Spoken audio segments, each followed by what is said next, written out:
Devons-nous pardonner? Cette question qui, selon moi, est l'une des plus ardues à répondre. Mais pourquoi donc? Car selon le Vulgus, du moins une partie très importante de ce dernier, est que le pardon est, malheureusement, considéré comme acte qui a la parfaite définition de la couardise. Dès lors, comment voulez-vous pardonner? Dès lors, comment pouvez-vous pardonner? Des questions plus qu'intéressantes à se poser, n'est-ce pas? Par conséquent, si l'humain a une fâcheuse tendance à ne pas accorder le pardon si facilement, voire même pas du tout, c'est tout simplement, pour une grande majorité, faire preuve d'hardiesse en pratiquant l'anathème avec ce dernier. Oui, il est beaucoup plus facile de ne pas pardonner plutôt que de pardonner. D'autant plus que vous serez largement moins considéré par les gens comme un couard. Je me répète, mais cela est plus qu'important de le préciser. De plus, ceci est l'équivalent du rêve personnel et celui de la planète. En somme, le rêve personnel, ce sont vos convictions, tandis que le rêve de la planète sont les convictions du vulgus. Nonobstant, vos convictions, le rêve personnel donc, peut être altéré par le rêve de la planète. Quelle infortune! Par conséquent, il est plus que profitable de se connaître et de ne surtout pas, au grand jamais, transgresser sa morale.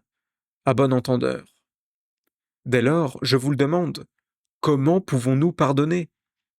Pour ce faire, laissez-moi vous donner un exemple qui se trouve dans la Bible, mais plus particulièrement dans l'évangile de Luc, au chapitre 17, versets 3 à 4. Il est écrit ceci: Prenez garde à vous-même. Si ton frère a péché, reprends-le, et, s'il se repent, pardonne-lui. Verset 4. Et s'il a péché contre toi 7 fois dans un jour, et que 7 fois il revienne à toi, disant Je me repens, tu lui pardonneras. En somme, dans la Bible, il est écrit qu'uniquement si l'un des initiés vous demande pardon, vous devez lui pardonner. Nonobstant, si ce dernier ne vous demande point pardon, vous ne pouvez pas lui pardonner. Maintenant, regardons de plus près dans la tradition toltèque.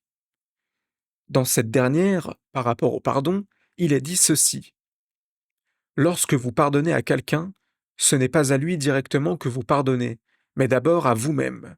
Pourquoi donc? Parce que vous acceptez enfin d'aller de l'avant. Par conséquent, vous n'êtes plus en état de sclérose. De plus, par ce prisme, votre acrimonie qui a sourdre à cause de ladite personne deviendra alors complètement oblitérée de la partie. Je le reconnais, certes, qu'il est beaucoup plus facile à dire qu'à faire, n'est-ce pas?